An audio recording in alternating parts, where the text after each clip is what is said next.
Willie Nelson has been married 3 times. But to understand his heart, you have to know it wasn't just about marriage. It was about love in all its forms, passionate, painful, and enduring. Throughout his life, 3 women stood at the center of his world. Each one left a mark. Each one inspired songs. Each one helped shape the man behind the music. Let's begin with Martha Matthews, the first. They met in 1952, when Willie was just 19, working as a disc jockey in Fort Worth, Texas. Martha was young, beautiful, and pregnant with her first child, not Willie's.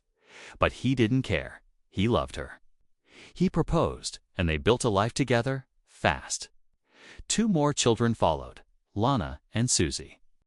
For years, Martha held everything together, raising the kids, managing bills, standing by Willie as he chased a dream that never paid enough.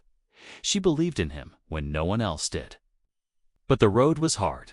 Willie was gone for weeks at a time, playing honky-tonks across Texas. Money was tight. Fame never came, not then. Worse, Willie struggled.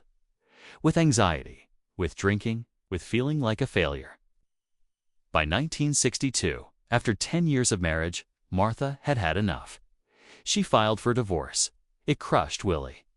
He later said, "I lost my first real love, and I knew I'd spend the rest of my life trying to make up for it." But from that pain came art. Years later, he wrote Hello Walls and crazy songs soaked in regret, loneliness, and the ache of losing someone who deserved better. He never blamed Martha. He blamed himself. And though they didn't stay together, she remained a presence in his life, reminder of where he came from and what he nearly threw away. Then came Shirley Colley, a singer, a strong woman, a match for Willie's fire. They met in the mid-60s during his early Nashville years. There was chemistry, instant and deep. They began an affair while Willie was still married to Martha. It was messy, public, painful. But when the dust settled, Shirley became his second wife in 1969. At first, it felt like a fresh start. She recorded music with him, toured by his side. She believed in the outlaw dream before anyone even called it that. And Willie poured his soul into their relationship, writing songs like Good-Hearted Woman, which he started one night while waiting for her to finish singing on stage. Started out as a feeling, grew into a hope. That song, later a massive hit with Waylon Jennings, was born from their love. But fame brought new pressures. Willie's career exploded with *Red-Headed Stranger*. The road became his home. The parties got wilder. Shirley tried to hold on. But the distance grew emotional, physical, spiritual. In 1971, she filed for divorce. Later, she said, "I didn't leave because I stopped loving him. I left because I couldn't watch him destroy himself." Even after the split, their bond didn't just vanish. They stayed connected through music, through mutual respect. Decades later, shortly before Shirley passed away in 2010, Willie visited her. He sat by her bedside, held her hand, and played her old recordings. He said, "She was one of the great loves of my life." Now, the third and longest-lasting, Nanny D'Angelo. They met in 1980, backstage at a concert in Fort Lauderdale. Annie was working as a makeup artist.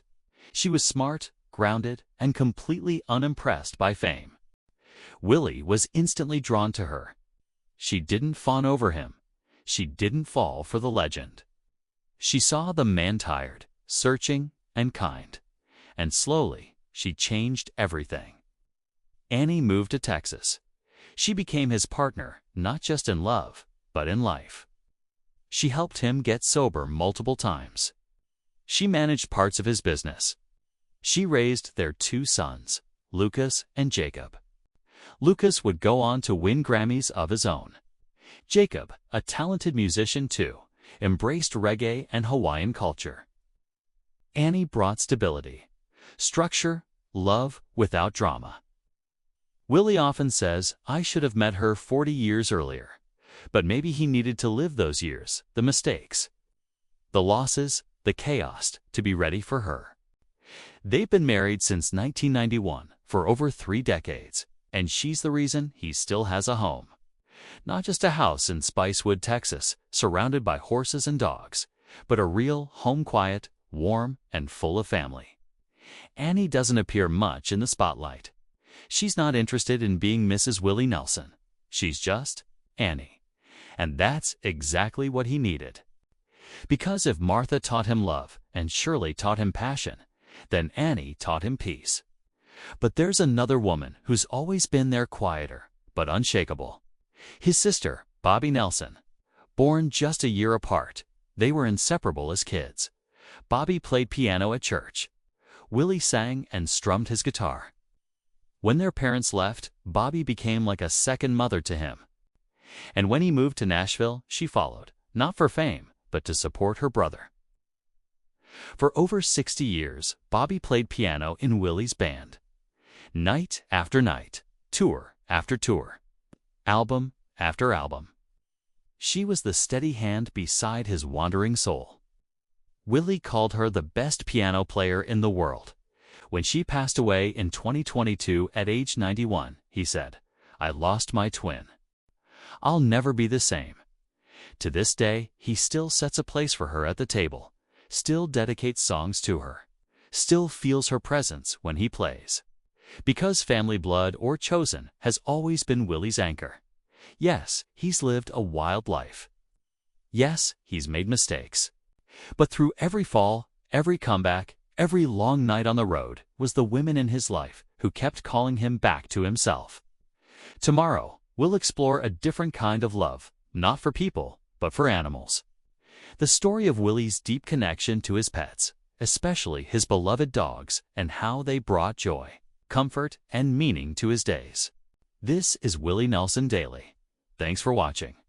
If you enjoyed this, please like, subscribe, and we'll see you tomorrow.